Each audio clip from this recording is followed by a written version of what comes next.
tattoos, the profanity in your conversation, and also in your raps. You know, you're a good kid at heart, you know? I see a lot of potential in you.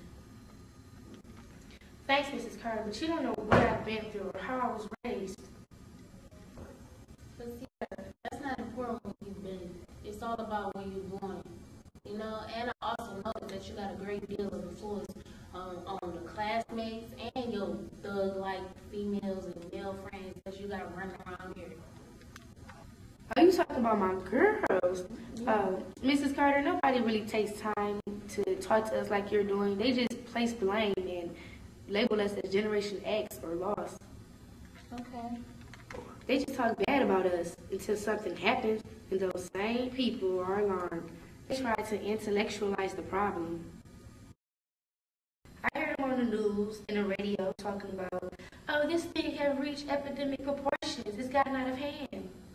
I even heard them say that they should fire the superintendent of schools, as if that was to happen, that would stop the violence in schools. What are we going to do?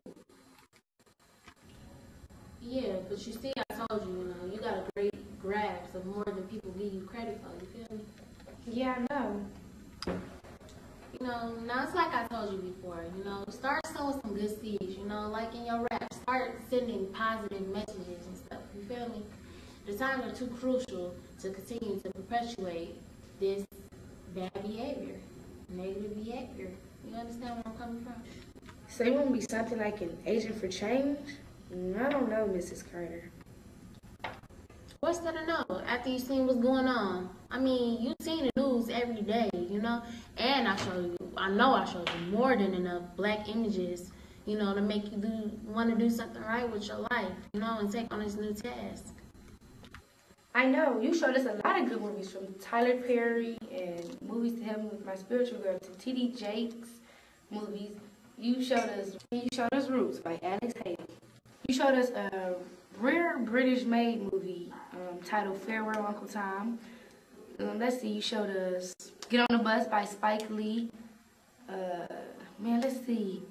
You showed us, oh yeah, Murder City, a movie that tells how Detroit historically has been involved in the gang-related violence from the beginning of the prohibition, alcohol, heroin, up to present time, cocaine epidemic surrounded by guns, violence, and murder.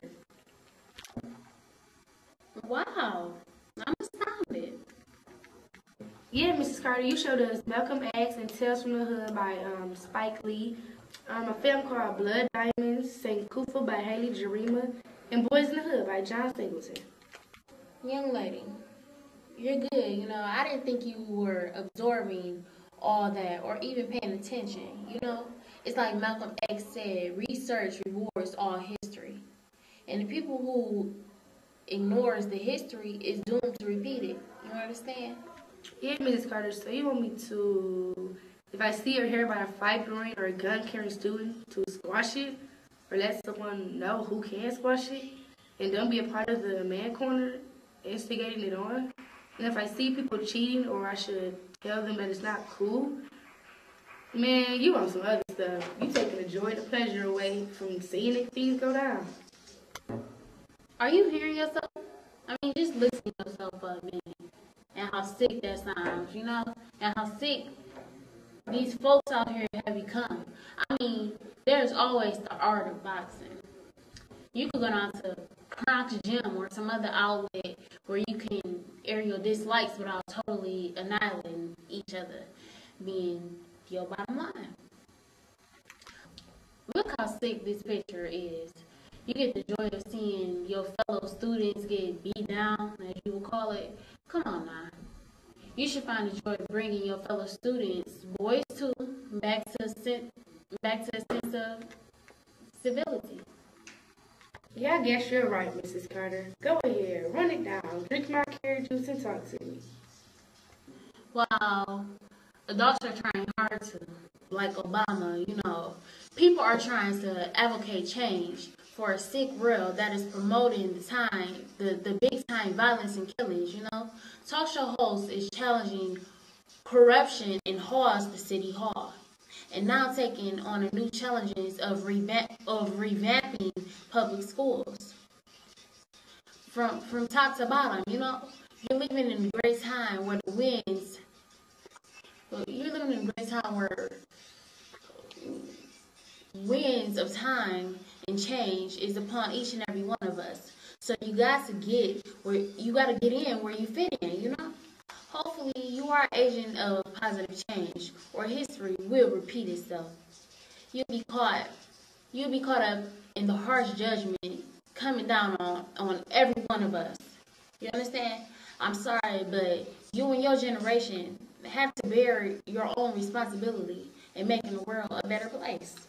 I hear your sense of urgency, Mrs. Carter. I guess I would rather be part of the solution than being part of the problem. Well, it gotta spread like a wildfire. I hate to sound all preachy and stuff, but somewhere in the good book, the Bible, it says, "Let righteousness cover the earth like the waters cover the sea." But by me getting a gang together for righteousness and truth, and we were vigilant, wouldn't that make us as bad as the other gangs out there? And did you have gangs where you grew up? Well, to answer your first question, no, I wouldn't make you bad since you're struggling for good, you know. And you should do away from that label thing, gang. Call yourself something else like messengers to save humanity or disciples of Christ or something like that. You know, anything pleasant for people to latch onto, you know. It could even be the hook of a new rap tune that you develop, you know. But to answer your second question, yes, we did have gangs, fortunately, when I was growing up. Good ones and bad ones. The first gang I ever joined was Girl Scouts of America. I know you said that square or whack, but that was the order of the day, you know? Yeah, I know. Then while growing up, we were in turbulent 60s, you know, so there was such groups like the Black Panthers, SNCC, the Student Nonviolent Coordinating Committee, you know, the NAACP, and these groups or gangs were living every day to serve as agents for change. Now, we were trying to make, you know, this a better world. Now it's your turn. It's y'all, all y'all generation, this younger generation, it's your turn. Because after all this is the world,